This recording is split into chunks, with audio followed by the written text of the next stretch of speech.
Hello, it's you again. It's me again. Happy Tuesday. Here we are, yet another Tuesday, yet another video. And I will start this by saying you could not pay me enough to be 23 yet again. I am done. And all my journals are proof of that.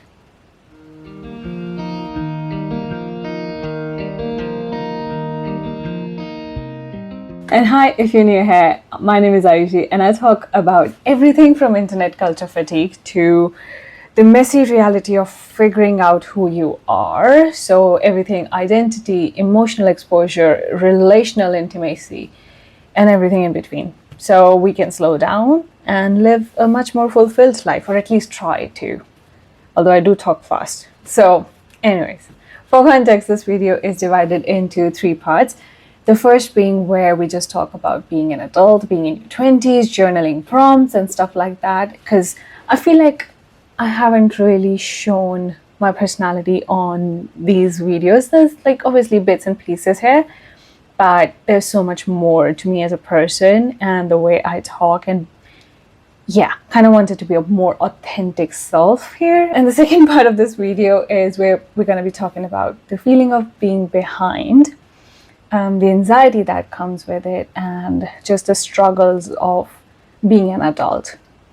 The third part of this video is where it's the exciting stuff. It's where I tell you a really, really, really, really, really good bad joke. So stay tuned. Like I said, you could not pay me enough to be in my 20s, early 20s yet again. My life ever since November 27, 2025 has been a roller coaster, and the one that I did not sign up for. And for context, that's the day I turned 23. Since then, I've had so much character development, and I'm not sure which way the story is headed. And I know I preach it. It's okay to not know what you're doing. It's okay not to know what you want from life and be in the in-between part of your, like, in-between chapter of your life. And all of those things are true. I still stand by that, It's just the execution of that. And kind of a reason why I'm making this video is also the first frame of this video, that email you saw. I do write myself quarterly or half-yearly and mostly annual emails, which are scheduled for certain days. And it's my way of checking in with myself outside my journal on a bigger picture. And in one such email, I wrote to myself, doubting yourself does not mean that you're not ready. And it kind of sums up the 3 years of my 20s as of right now. And it does kind of sum up what I have learned in the past 3 years of being in my 20s. For me, it's literally the impatience of it all. I'm very impatient, but when it comes to or the food that I've ordered or waiting for an Amazon parcel, that's all cool. I will wait patiently. But when it comes to becoming someone or building something from scratch, like a business, like my business and all of those things, and I am so impatient, and I want it to be there where I envision it. But धीरे धीरे रे मना धीरे सब कुछ होए माली सींचे सौ घड़ा ऋतु F.L.Y होई. I know, trust me, I know the ball. But it's just, yeah, I am impatient, and part of the reason I lean towards making such kind of videos talking about the in-between chapters is so much as for you as for myself. So thank you for joining the journey. And very recently I read this quote by Max Mecken in an article in the passing, and it read something like, all failure is a failure to adapt, and all success is successful adaptation. And I think in our 20s we do take too many forms. We are learning so many things about the world and about ourselves and about other people, and for the first time we become students to life rather than to a textbook. We change as a person, and our dreams, hopes, wishes, and sometimes even our values change. And the idea of what we want from life changes inevitably. And I've heard too many people say in their early 20s they were too wild, they were partying this and that, and then much towards their later 20s and early 30s, they just want to be in bed by 10 p.m. and be part of no one else's life drama. And to be honest, same. But when we apply the same logic to identity shift, our mind sabotages it. And it happens right at the brink of change, right before everything is about to change. And sometimes it comes in a disguise of our own voice. Maybe I'm not ready for this. Maybe this is not for me. I don't see any results, so maybe nothing is happening and I should just give up. And I love this theory by Neville Goddard, who called the change of this identity shift as the death of the old man. Think of your ego or your old identity as an old man, and he would do whatever it takes for it to not die. And it will even borrow your own voice in those words, maybe this is not for me, just so he does not die. Because if you change, the old man dies. And the choice is yours. You can keep the old man alive by staying the same, or you grieve his death, mourn it, and give birth to a new identity. One that will be responsible of carrying you through the next few chapters of your life.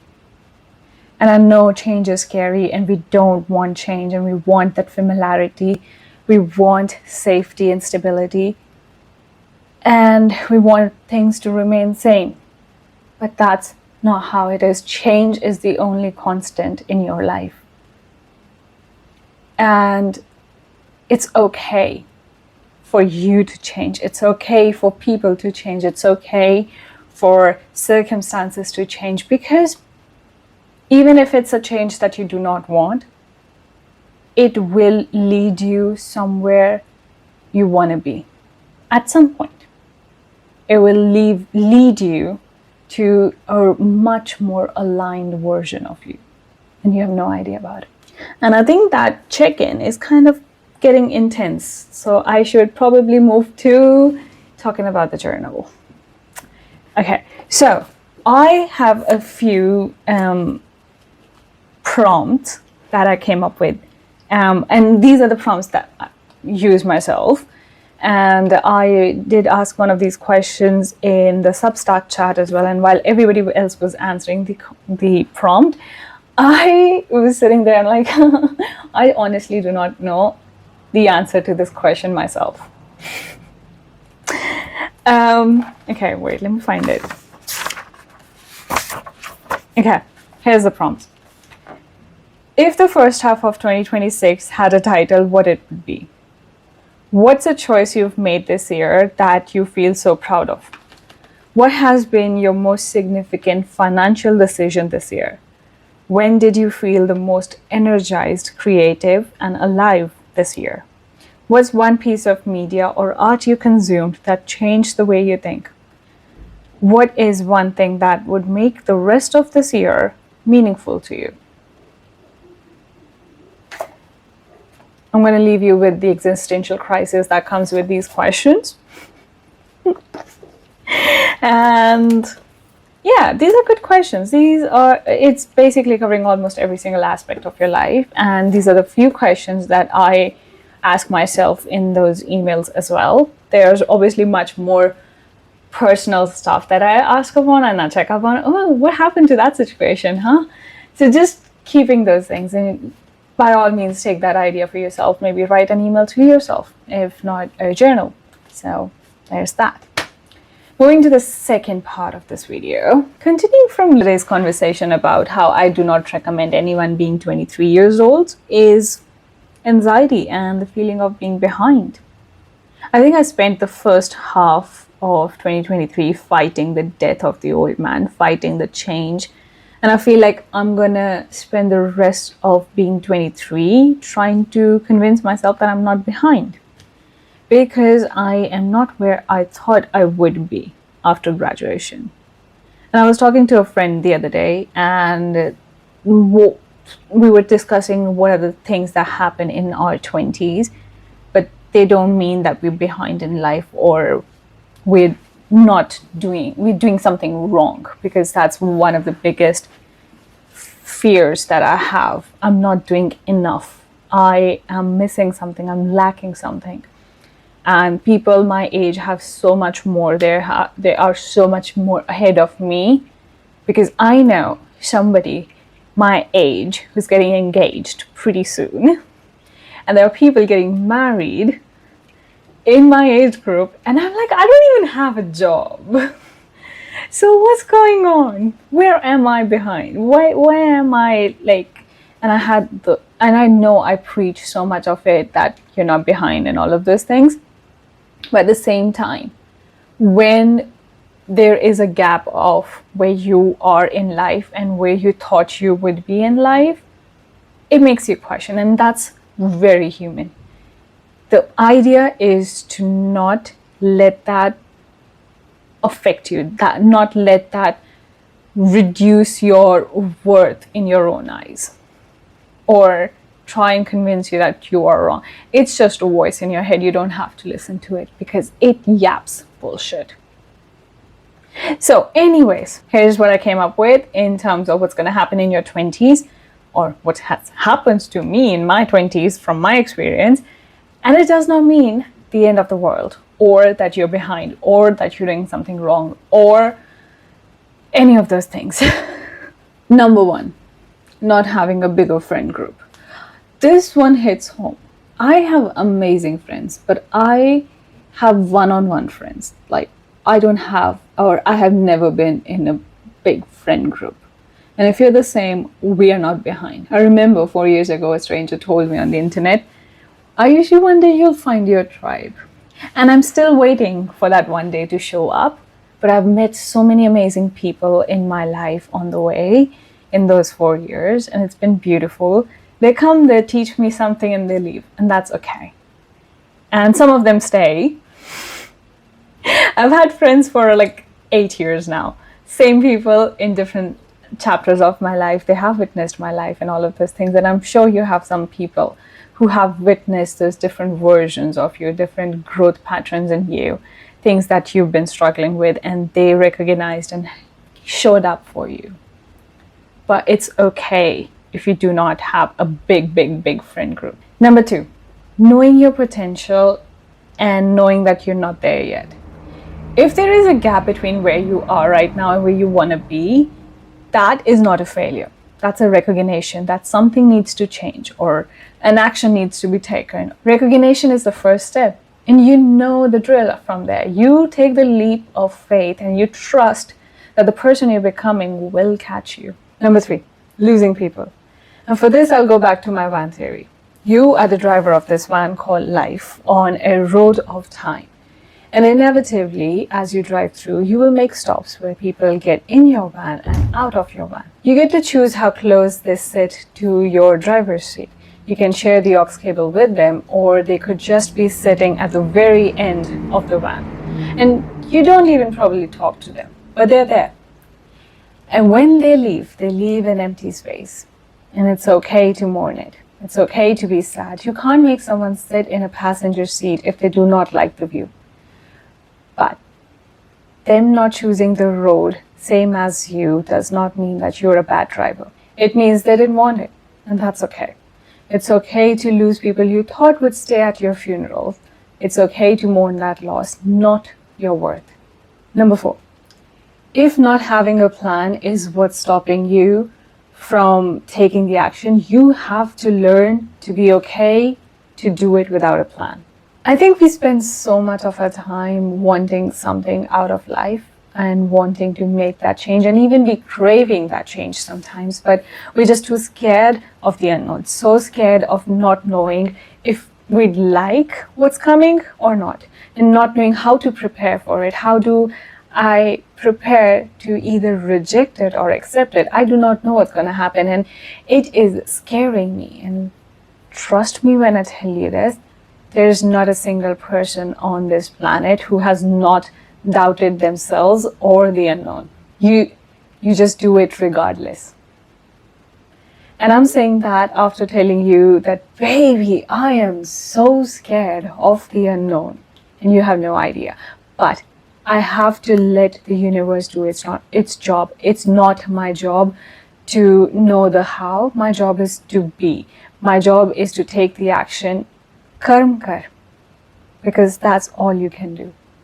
Number 6, no, number 5, I think number 5, changing your career path. I wanted to direct films and tell stories to the world, but I worked in retail for almost 2 years, pursued film industry like a dreamer, and then realized that's not how I am going to be sitting at the director's chair, and I need to have another plan. I need to pay my bills, and I started my business, which was another one of my dreams. You do what you can with the cards that you are dealt with. Changing your career path, because it's going to make you happy, it's going to make you come closer to yourself, because that's what you want.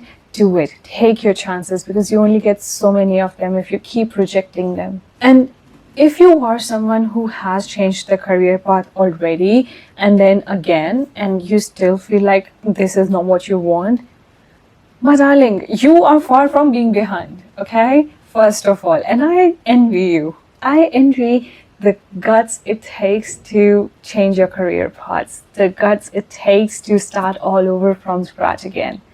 Because you have lived more lives than any of us. You know the true reality of so many job titles, so many people and life experiences. Darling, you're not behind. If anything, get lost, honestly.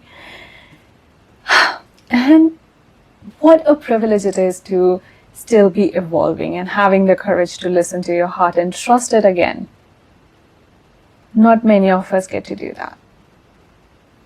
And last but not the least, on the contrary, if you are unemployed, and if you've been unemployed since graduation like myself, you didn't do anything wrong. You're not behind. We just graduated at the worst possible job market ever. And I wish there was something I could say to make you feel better or believe that it is not about your CV being bad.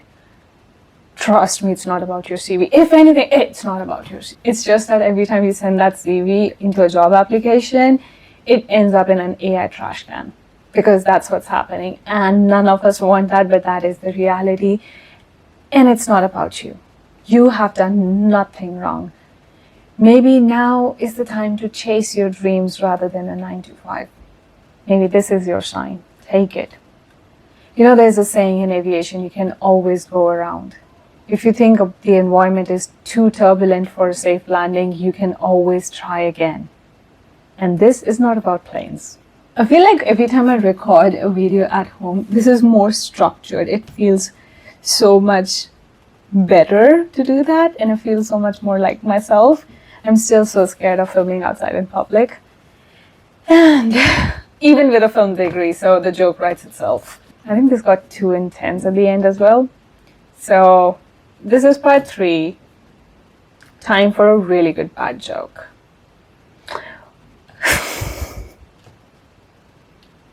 What does a buffalo say to his son when he's leaving? Bye, son.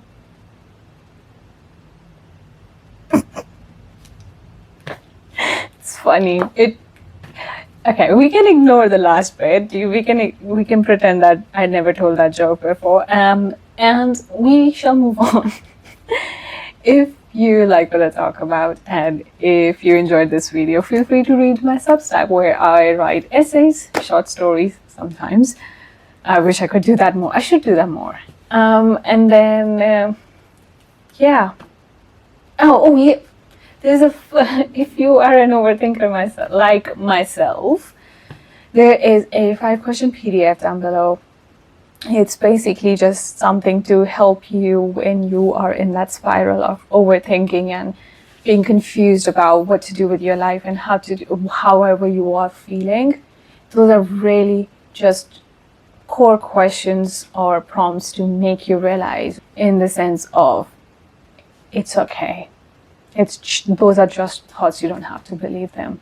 It's something that has worked for myself. So yeah, feel free to grab it. It's for free. Guys, can you also please subscribe? Because I want you to monetize me. Please. I am unemployed. Okay, anyways. Okay, bye. Until next time.